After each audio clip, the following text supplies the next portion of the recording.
પ્રવક્તા અને મંત્રી જીતુ વાઘાણીની પ્રતિક્રિયા. આ બજેટ ગુજરાતને વિકસિત ભારતનું ગ્રોથ એન્જિન બનાવશે.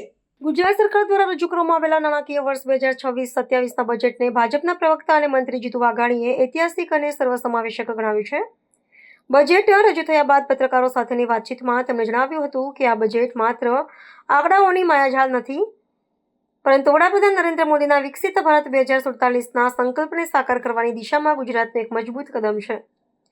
તેમણે મુખ્યમંત્રી ભૂપેન્દ્ર પટેલ અને નાણામંત્રી કનુભાઈ દેસાઈને પ્રગતિશીલ બજેટ બદલ અભિનંદન પાઠવ્યા હતા. જીતુ વાઘાણીએ બજેટની ખાસિયતો પર ભાર મૂકતા જણાવ્યું કે આ બજેટમાં છેવાડાના માનવીથી લઈને મધ્યમ વર્ગ, ખેડૂતો, યુવાનો અને મહિલાઓના ઉત્થાન માટે વિશેષ જોગવાઈઓ કરવામાં આવી છે. તેમણે નોંધ્યું હતું કે શિક્ષણ, આરોગ્ય અને માળખાકીય સુવિધાઓમાં અમલ કરવામાં આવેલો જંગી વધારો ગુજરાતની વિકાસ યાત્રાને નવી ગતિ આપશે. ખાસ કરીને આદિવાસી વિસ્તારો અને દરિયાકાંઠાના વિકાસ માટેની નવી યોજનાઓથી રાજ્યના સપ્રમાણ વિકાસને વેગ મળશે તેવો આત્મવિશ્વાસ તેમણે વ્યક્ત કર્યો હતો. વિપક્ષના આક્ષેપો પર વળતો પ્રહાર કરતા મંત્રીએ જણાવ્યું હતું કે ગુજરાતની નાણાકીય સ્થિતિ અત્યંત સદ્ધર છે અને ભારતભરમાં રાજ્યની નાણાકીય શિસ્તના વખાણ થઈ રહ્યા છે. તેમણે ઉમેર્યું કે જ્યારે દેશના અન્ય રાજ્યો દેવાના ડુંગર નીચે દબાયેલા છે, ત્યારે ગુજરાત મહેસૂલી પુરાંત ધરાવતું રાજ્ય બની રહ્યું છે.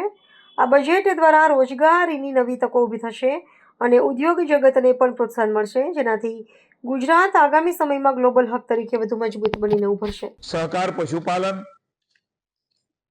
ગોસંવર્ધન મારી પાસે વિભાગની જવાબદારી છે, ત્યારે ગુજરાત એગ્રો બિઝનેસ પોલિસી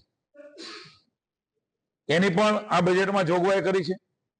5000 જેટલા થી પણ વધારે એમએસએમઈ નો એગ્રીટેક એન્ટરપ્રાઇઝ એટલે એગ્રી બિઝનેસમાં આમાં સમાવેશ થવાનો છે. માઇક્રો એગ્રી એન્ટરપ્રાઇઝ, એગ્રીટેક, એગ્રીપ્રાઇઝ, એફપીઓ, એસએચજી અને સ્ટાર્ટઅપને પણ આમાં સહાય મળવાની છે.